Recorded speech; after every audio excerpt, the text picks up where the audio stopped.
नमस्कार दोस्तों, आज का मुद्दा थोड़ा गर्म है और काफ़ी रिवीलिंग भी। सवाल ये है, क्या नेशनल कॉन्फ्रेंस के अंदर सब कुछ ठीक नहीं चल रहा? और क्या मियां अल्ताफ का एक वेल विशर एडवाइस असल में एक पॉलिटिकल वार्निंग थी उमर अब्दुल्ला के लिए? देखिए, रजौरी पुंछ अनंतनाग से एमपी मियां अल्ताफ साहब ने एक न्यूज़ चैनल के इवेंट पर ऐसी बात कह दी जो एनसी के अंदर के क्रैक्स को सामने ले आया है। वो कहते हैं उमर साहब को चीफ मिनिस्टर होने के नाते अपने स्टेटमेंट्स देख कर देने चाहिए। और फिर एक और लाइन जो शायद एनसी के मैनिफेस्टो लिखने वालों को कान में गूंजती रहेगी, मैनिफेस्टो बनाते वक्त सोच लेना चाहिए था कि जो हम लिख रहे हैं क्या हम उसे डिलीवर कर भी सकते हैं या नहीं। बस इतना कहना था और हॉल में एकदम से हवा बदल गई, क्योंकि जब अपनी ही पार्टी का एमपी अपने ही लीडर को पब्लिक स्टेज पर एडवाइस देने लग जाए तो समझ लीजिए कहीं कुछ पक रहा है। और दोस्तों, ये सब हुआ एक सिंपल सवाल के बाद, जब एंकर ने उमर अब्दुल्ला के स्मार्ट मीटर वाले स्टेटमेंट पर उनका रिएक्शन पूछा। याद है ना, वही स्टेटमेंट जहां उमर ने कहा था कि अगर हम सरकार बनाएंगे तो स्मार्ट मीटर्स को दरिया में फेंक देंगे, और फिर बोला कि गुपकार में हमारे घर पे लगे हैं। उस वक्त तो पूरा जेएनके हिल गया था, क्योंकि ये एक populist vote bank appealing line थी। लेकिन इलेक्शन के बाद जब वही उमर स्मार्ट मीटर्स के सपोर्ट में बोलते हुए अपने आंटी और सिस्टर का एग्जाम्पल देने लगे तो लोगों ने पूछा, क्या ये पॉलिटिकल यू टर्न नहीं? और अब जब उसी पर उनकी पार्टी के एमपी ने खुलेआम ये कह दिया कि स्टेटमेंट देने से पहले सोचना चाहिए था, तो मैसेज क्लियर है। एनसी के अंदर एक साइलेंट डिसेंट चल रहा है। देखिए, आयरनी तो यहाँ ये है कि मियां अल्ताफ साहब ने इसको वेलविशर एडवाइस कहा, पर क्या ये सिर्फ एक फ्रेंडली सजेशन था या एक सटल झटका उमर अब्दुल्ला की लीडरशिप स्टाइल को? क्योंकि जब एक सीनियर और ग्राउंड कनेक्टेड लीडर ऐसी बात करे तो वो हवा के झोंके की तरह नहीं, अंदर के तूफान के इशारे का होता है। अब बात वही नहीं रुकी दोस्तों। इवेंट में जब डिप्टी सीएम के रिमार्क्स पर सवाल आया तो जिसमें उन्होंने श्रीनगर एमपी आगा रहुल्ला मेहदी के खिलाफ कुछ रिमार्क्स दिए थे, तब भी मियां अल्ताफ ने एक बार फिर अपनी क्लास दिखाई। उन्होंने कहा, कुछ लोग जब पावर में आते हैं तो ज़मीन भूल जाते हैं, लेकिन किसी के स्टेटमेंट से रहुल्ला मेहदी की रेपुटेशन खराब नहीं होती। मतलब साफ है, एनसी के अंदर सिर्फ आइडियाज़ का नहीं, अब ईगो का टकराव भी शुरू हो गया है। एक तरफ पार्टी के सीनियर लीडर्स हैं जो ग्राउंड पर रूटेड दिखते हैं, दूसरी तरफ नई जनरेशन है जो मीडिया ऑप्टिक्स और पावर परसेप्शन में जीती है। और जब एमपी खुद कह रहे हैं कि ज़मीन भूल जाते हैं, तो ये तो एक क्लियर सिग्नल है कि लीडरशिप स्टाइल पर भी सवाल उठ रहा है। ज़रा सोचिए, एक तरफ उमर अब्दुल्ला हैं जो मीडिया में पॉलिटिकली करेक्ट स्टेटमेंट देने की कोशिश कर रहे हैं, और दूसरी तरफ मियां अल्ताफ जैसे वेटरन लीडर हैं जो पब्लिक फोरम पर उनके स्टेटमेंट को एक तरह से इमेच्योर कहकर इनडायरेक्टली अंडरमाइन कर दे रहे हैं। तो फिर सवाल उठता है, क्या ये एडवाइस थी या एक ओपन डिसेंट का ट्रेलर?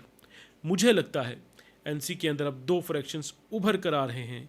एक गुपकार एलीट फ्रैक्शन जहां पॉलिटिक्स ड्राइंग रूम से हो रही है और जहां स्टेटमेंट्स इमेज मैनेजमेंट के लिए दिए जा रहे हैं, और दूसरा ग्राउंड रियलिटी फ्रैक्शन जो मियां अल्ताफ रुहोल्ला मेहदी जैसे लीडर्स रिप्रेजेंट करते हैं, जिनके लिए क्रेडिबिलिटी और कनेक्ट ज़्यादा इंपॉर्टेंट है। और जब ये दोनों फ्रैक्शंस एक ही स्टेज पर खड़े होते हैं तो फ्रिक्शन तो होने ही था। आज ये एडवाइस के रूप में सामने आई है, कल ये डिफरेंसेस ऑफ ओपिनियन बनेगी और परसों इंटरनल क्राइसिस। देखिए, मियां अल्ताफ साहब ने तो अपने शब्दों को शुगर कोट कर दिया, पर उनका मैसेज एकदम कड़वा था, बिटर, कि लीडरशिप को अपने स्टेटमेंट्स और प्रोमिसेस का रियलिटी चेक लेना चाहिए। और जब ये बात अपने ही एमपी कह रहे हैं तो इसका मतलब क्या है? अंदर ही अंदर कुछ लोग खुश नहीं, क्योंकि सच तो ये है, एनसी का रीसेंट परफॉर्मेंस और लीडरशिप के अराउंड डिसीजन मेकिंग स्टाइल को लेकर भी पार्टी के अंदर डिससेटिस्फैक्शन दिख रही है। कहीं लोगों को लगता है कि उमर अब्दुल्ला अपनी पॉलिटिक्स इंस्टिंक्ट खो चुके हैं। उनका स्मार्ट मीटर स्टेटमेंट भी इसी डेस्परेशन का एग्जाम्पल था, एक वोट बैंक के लिए पॉपुलिस्ट जुमला जिसका आज उन्हें खुद रिग्रेट हो रहा है, और अब अपनी इमेज बचाने के लिए वो एक पॉलिटिकल बैलेंसिंग एक्ट कर रहे हैं। पर मियां अल्ताफ ने जो कहा उन्होंने वो बैलेंसिंग एक्ट एकदम एक्सपोज कर दिया। और जब एक सीजन पॉलिटिशियन जो राजौरी पुंछ जैसे सीट से आते हैं ऐसी बात कह दें तो समझ लीजिएगा कि एनसी के अंदर सिर्फ डिबेट नहीं, एक साइलेंट रिबेलियन शुरू हो चुका है। अब बात करते हैं रहुल्ला मेहदी के मुद्दे की। डिप्टी सीएम के स्टेटमेंट पर जब मियां अल्ताफ ने कहा, कुछ लोग जब पावर में आते हैं तो ज़मीन भूल जाते हैं, तो वो सिर्फ डिप्टी सीएम के लिए नहीं था, वो एक जनरल रिफ्लेक्शन था उन सब पर जो कुर्सी मिलते ही अपने रूट्स बदल जाते हैं, लाल बत्ती मिलते रूट्स बदल जाते हैं। और जब वो कहते हैं कि रहुल्ला महदी की रेपुटेशन किसी के स्टेटमेंट से ख़राब नहीं होती, तो ये एनसी के अंदर एक कैंप अलाइनमेंट का हिंट भी है। रहुल्ला महदी और मियां अल्ताफ़ एक साइड पर, उमर अब्दुल्ला और उनके एडवाइजर्स दूसरी तरफ। अब अगर ये इंटरनल रिफ्ट यहाँ तक पहुँच गई है कि पब्लिक इवेंट पर भी टॉन्ट्स दिए जा रहे हैं, तो कल को पार्टी के अंदर और खुलकर कॉन्फ्रंट्रेशंस होंगे, ये तय है। दोस्तों, ये सब देखकर एक चीज़ क्लियर हो जाती है, नेशनल कॉन्फ्रेंस के अंदर यूनिटी अब सिर्फ नाम की रह गई है। अंदर से पार्टी डिवाइडेड है। एक तरफ वो लोग हैं जो प्रिंसिपल पॉलिटिक्स करना चाहते हैं, और दूसरी तरफ वो लोग जो सिर्फ पावर पॉलिटिक्स के लिए स्टेटमेंट्स बदलते हैं। और जब लीडरशिप अपनी ही पार्टी के अंदर क्रेडिबिलिटी लूज़ करने लगे, तो वो पार्टी चाहे कितनी भी पुरानी हो, अंदर से हिल जाती है। तो मैं यहाँ एक सिंपल सवाल छोड़ के जा रहा हूँ, क्या उमर अब्दुल्ला अपने आसपास के यस मैन से घिरे हुए हैं जो उन्हें ग्राउंड की आवाज़ तक नहीं पहुँचने देते?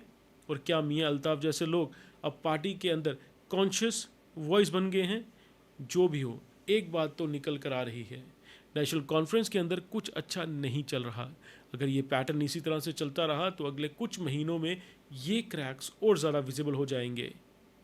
अंत में यही कहेंगे कि कल के इवेंट ने ये साफ कर दिया है कि एनसी के अंदर एक आइडियोलॉजिकल डिवीजन उभर रहा है। एक तरफ अपने आप को ग्राउंड से जुड़े कहने वाले लीडर्स हैं जो सो कॉल्ड सच बोलने की हिम्मत रखते हैं, और दूसरी तरफ लीडरशिप है जो अपने स्टेटमेंट्स की बोझ में खुद फंसी हुई है। अगले कुछ महीनों में ये फ्रैक्चर लाइन सिर्फ विजिबल नहीं, एक्सप्लोजिव होने वाली हैं, और ऑपोजिशन जमकर इसका फ़ायदा लेगा। आपको कई बयानबाजियाँ दिखेंगी, और जिस तरह से राज्यसभा में एनसी के पाँव के नीचे से एक सीट निकाल ली थी, और आज सुनील शर्मा की जो एलओपी हैं जिनकी जिम्मेवारी थी सीट सिक्योर करना, उसको लेके तारीफ़ के पात्र बने हुए हैं। और जिस तरह से सोशल मीडिया में ये भी बातें हो रही हैं कि शायद बीजेपी कुछ नंबर गेम कर दे और सरकार बनाने में भी वो सक्षम हो जाए, तो उमर अब्दुल्ला साहब को अपनी ज़मीन जो है उस पर ध्यान देना पड़ेगा ताकि वो सीएम रह सकें। धन्यवाद।